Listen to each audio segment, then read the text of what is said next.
guys are simple creatures. They see boobs, they see ass, they swipe right. Am I right? Hi guys, welcome back to another episode of Heart on My Sleeve here on Ladies First.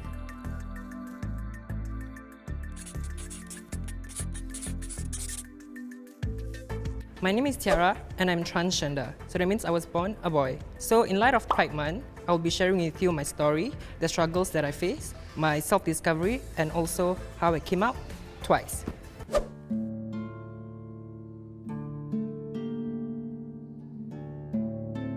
Growing up, I've always known that my feminine energy trumps my masculine energy, so I was always a very effeminate person. I didn't suppress this side of me entirely because I had an outlet for myself. Usually in family settings, I suppress this side of myself because they are very conservative, but my outlet that I chose to showcase my femininity is school. I had the liberty to express myself freely. I expressed freely by being myself because I'm effeminate, so I was just softer than the other guys in school. School uniforms were not a problem for me because I viewed the boys' uniform as an extension for a girl's wardrobe, so I never had a problem with being in the school uniform itself, being in a boy's uniform. If I had the liberty and the freedom of choice to choose, I'll definitely prefer to wear a pinafore or a skirt at a point in time. So there's this term called a date name for the trans community, and a date name basically refers to the name that was previously used for the person. So basically the name that they were born with. My issue with my name was not about how masculine it sounds, but then it was a weird name because my date name was Sakawi, and yeah, people just teased me for a unique name. People called me Saktawin, Langkawi, but it didn't really bother me and it didn't make me think about my name being masculine. Okay, I remember this incident vividly when I was in kindergarten. It was our playtime and I played with a Barbie. I was combing through the Barbie's hair and the teacher came over and just snatched away the toy from me. At a point in time, I was shocked because it was just a toy. So like, if you lay out a toy for me to play, why can't I play just because I was a boy? So at a point in time, I was quite petrified because I was shy. The fact that I remember this scene vividly shows how petrified I was at a point in time. I was always drawn to things that were predominantly feminine, so like makeup, hair, and heels. And I remembered when I was younger, I usually placed a towel over my head and pretended that it was a long hair, and I pranced around in my mom's wajas, all by myself inside the room.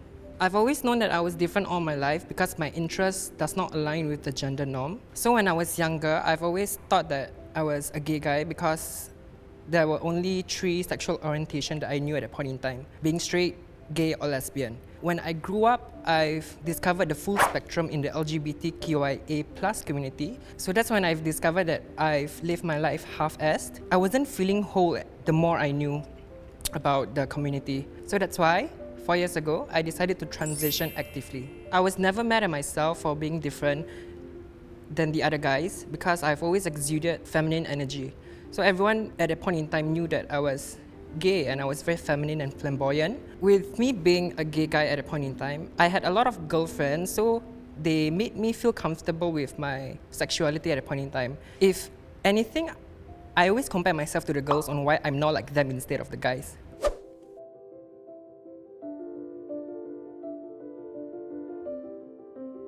So I took an unconventional route and decided to self-prescribe myself with testosterone blockers and estrogen.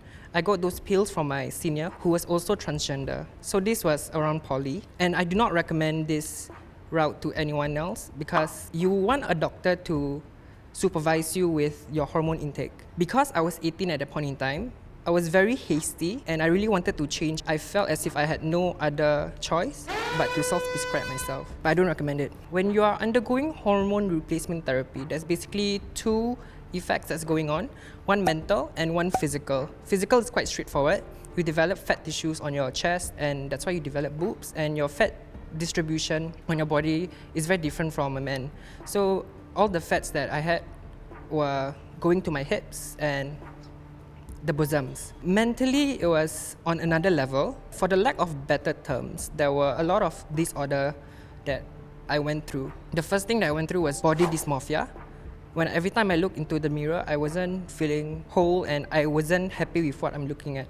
And because of that, I developed another issue, which was social anxiety. I was so obsessed with looking as passable as possible.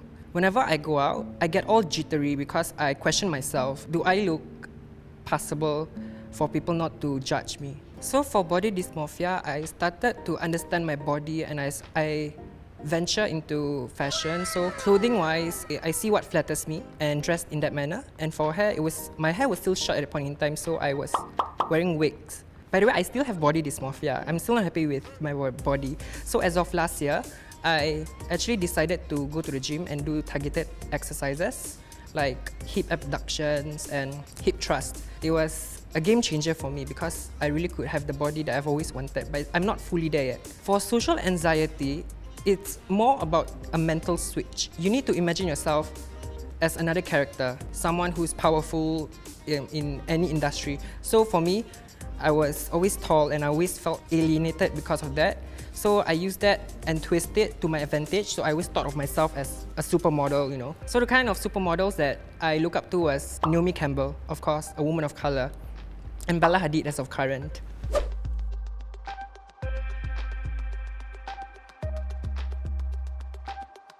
The first person I came out to was a friend in poly. Her name was Fiona. So a bunch of us went out for drinks and everything. Me and Fiona stayed back. I did not know what made me want to come out to her. Maybe because at that point in time, I've always thought of her as a very neutral person, someone who wouldn't take sides. So the advice that she gave me was if I didn't second guess about transitioning, I should go on with it. Coming out to my parents is a funny story because I didn't officially came out to them since the beginning.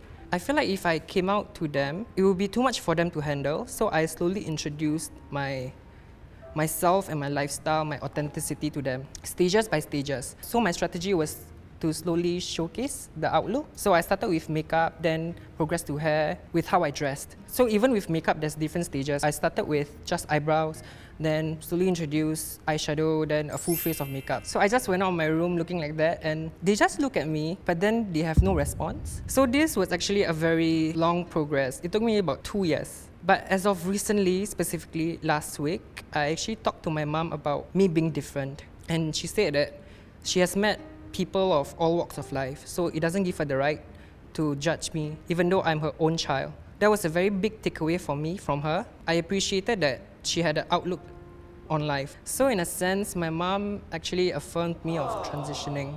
If there was a problem, I know that my family would be vocal about it. Coming out about my identity was especially important only to myself because I had to accept the fact that this is who I am. And for the longest time, I've always been sheltering this part of me. I psyched myself thinking that, oh, I'm female, I'm not trans, and I couldn't accept the fact earlier in the stage. That was very detrimental to my health. Also recently, I've been accepting the fact that this is my true identity and I shouldn't shelter myself because I'll be neglecting a bulk of myself to everyone. Basically, if I don't acknowledge it for myself, no one else would. Because in words of RuPaul, if you can't love yourself, how the hell are you gonna love somebody else? Can I get an amen up in here? No one actually teased me for being trans, maybe because we live in a society that's more acceptable, that's more receptive to the idea of it, and even though the concept is still fairly new, the new generation is more loving. I basically just blocked out all of the negativity that comes my way because the only assurance that I needed was from myself and not from everyone else. No one else can validate me for who I am and who I identify as.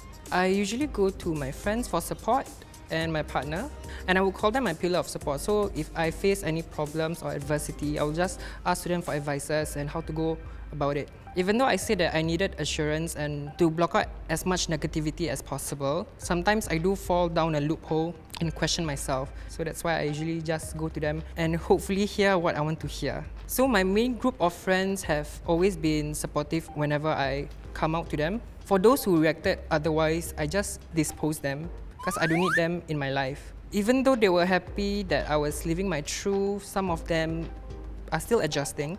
They're still using the wrong pronouns. I understand if I've been friends with them for a very long time. It can take a while for them to adjust to this entirely new identity.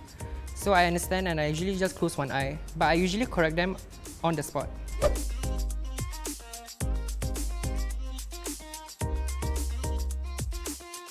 Dating was surprisingly not difficult because guys are simple creatures. So if you're talking about dating, right, it was quite easy because I catfish people.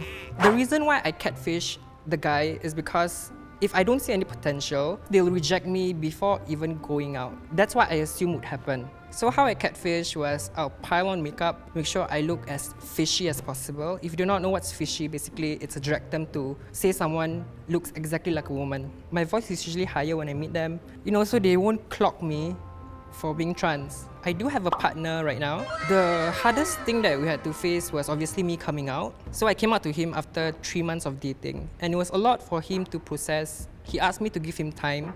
During the wait, it was the most nerve-wracking moment. I do not know what will he reply. We had a connection already. I did not want to lose that. He said something that was very unexpected for me. He said that he fell in love with me for the person that I am. So I'm very grateful that he fell for me for my personality. I saw an opportunity and potential, so that's why coming out was the only right thing to do at a point in time.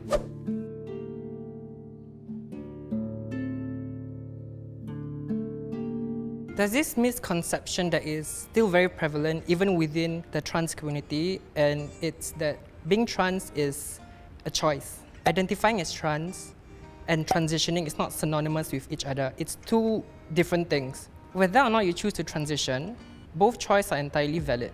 The normal route that majority of the trans women go through would be taking hormone replacement therapy. But hormone replacement therapy does not define a trans person's womanhood. Recognizing your identity is what makes you transgender. You can absolutely be trans without going through any social or medical transition. There are some people out there for whom the dysphoria for not transitioning is not even that bad. So some people do decide not to transition, but does that make them less of a trans person? Not at all.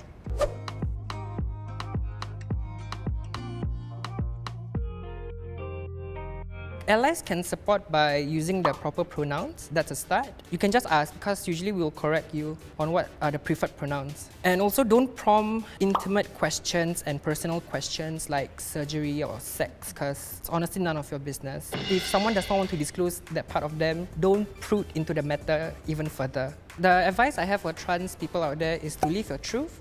Always prioritize your happiness and push all the negativity away. Try to thrive on positive energy because change starts with you and no one else. For those who want to come out, I would say go as slow as possible. I recognize that I had a privilege when coming out to my parents because they did not kick me out and they still love me for who I am. For those who had a negative experience, you are allowed to choose your family. You have the liberty to choose people who you want to surround yourself with.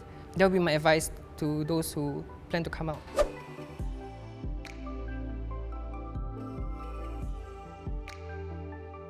I would like to thank the people who have been supportive with me and have been showering unconditional love, because I wouldn't be the person who I am today without you guys. So thank you from the bottom of my heart for accepting this new identity of me.